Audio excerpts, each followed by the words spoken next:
Terima kasih bagi Anda yang masih bersama kami dalam Berita Bali. Bagi Anda yang baru saja bergabung, kami hadirkan kembali 3 berita utama hari ini.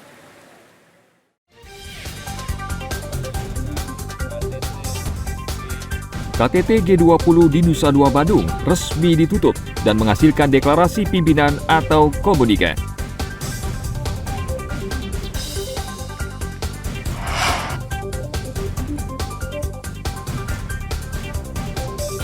Jamuan makan malam delegasi KTT G20 di kawasan GWK menghadirkan aneka menu khas Indonesia.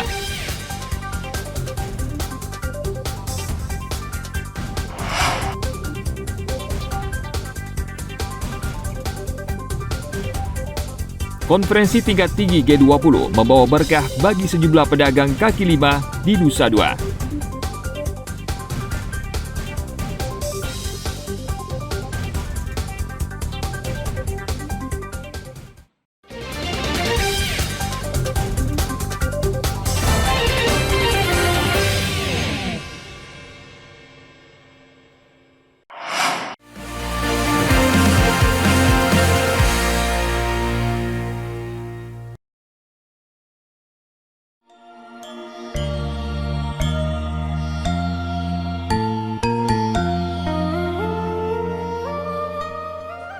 Acara KTT G20 membawa berkah bagi para pelaku usaha mikro, kecil, dan menengah atau UMKM di Bali. Salah satunya pelaku UMKM di Kabupaten Badung yang menyiapkan 200 perhiasan untuk acara KTT G20. Perhiasan yang dibuat untuk acara ini berbahan kuningan, dikombinasi dengan aneka batu permata asli Indonesia. Produk yang dibuat terdiri dari gelang, kalung, anting, hingga bros dengan desain khusus sesuai permintaan dan arahan kurator. Untuk memenuhi permintaan souvenir KTT G20, pemilik usaha mengerahkan 10 orang pekerja. Senang banget, bangga untuk kita bisa juga menyejahterakan dan memberikan order kepada para perajin kita, karena untuk saya panggung G20 akan kurang menarik kalau tidak berimbas kepada para pengrajin. Saya memfasilitasi atau memperantarai bahwa untuk menghasilkan souvenir yang unik, Bali nomor 1 lah ya gitu, dengan teknik tradisional dan desain yang modern. Satu perhiasan dijual mulai dari Rp150.000 hingga Rp650.000. Beberapa jenis perhiasan juga dibuat untuk memenuhi permintaan pembeli di beberapa negara. Saat ini UMKM dianggap menjadi salah satu urat nadi perekonomian Indonesia. Pemerintah Indonesia saat ini memberikan perhatian yang besar pada UMKM yang telah dianggap menjadi salah satu urat nadi perekonomian Indonesia. Tim Liputan melaporkan dari Kabupaten Badung.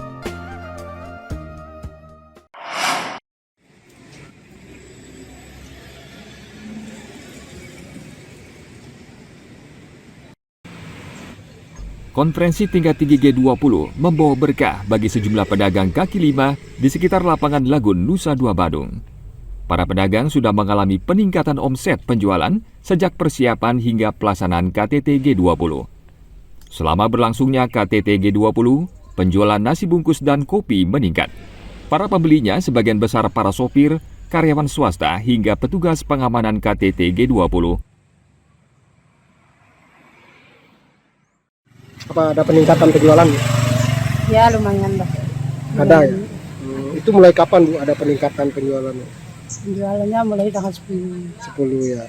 Ini yang belanja dari napi Bu yang belanja mereka? Ya dari TNI, dari sopir, dari anggota karyawan. Oh gitu. Ya.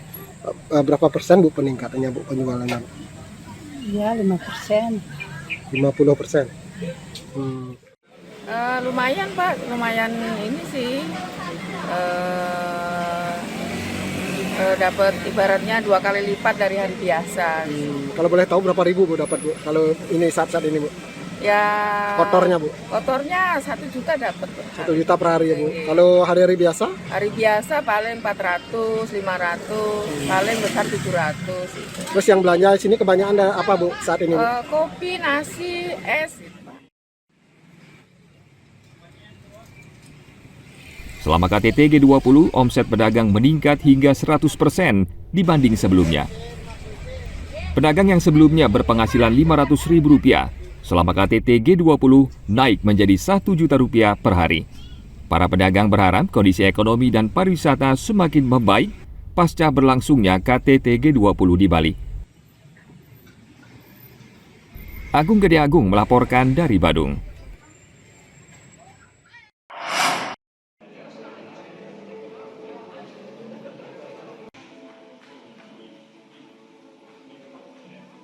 Dukungan terhadap pelaksanaan KTT G20 banyak diberikan masyarakat.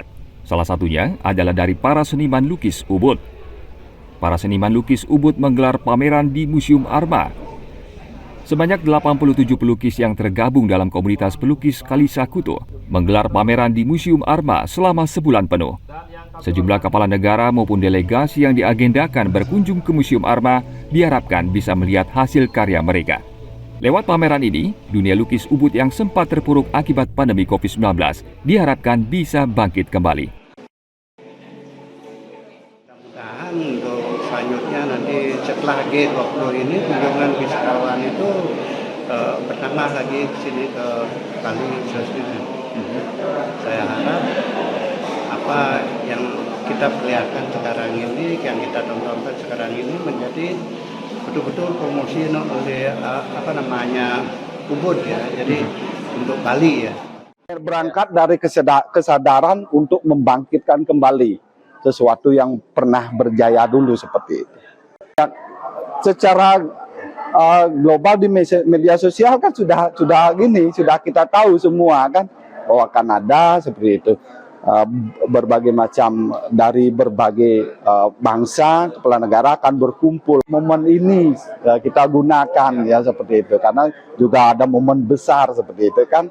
Tetap tujuannya adalah membangkitkan generasi muda kami. Saya harap G20 itu membawa suasana dan juga momentumnya pariwisatanya boleh ya, karena pariwisata itu salah satu pasarnya. KTT G20 diikuti 3.443 delegasi dari 17 negara serta perwakilan lembaga. Pertemuan internasional ini diharapkan dapat membawa manfaat ekonomi bagi pelaku usaha pariwisata dan seni budaya di Bali. Tim Liputan melaporkan dari Gianyar.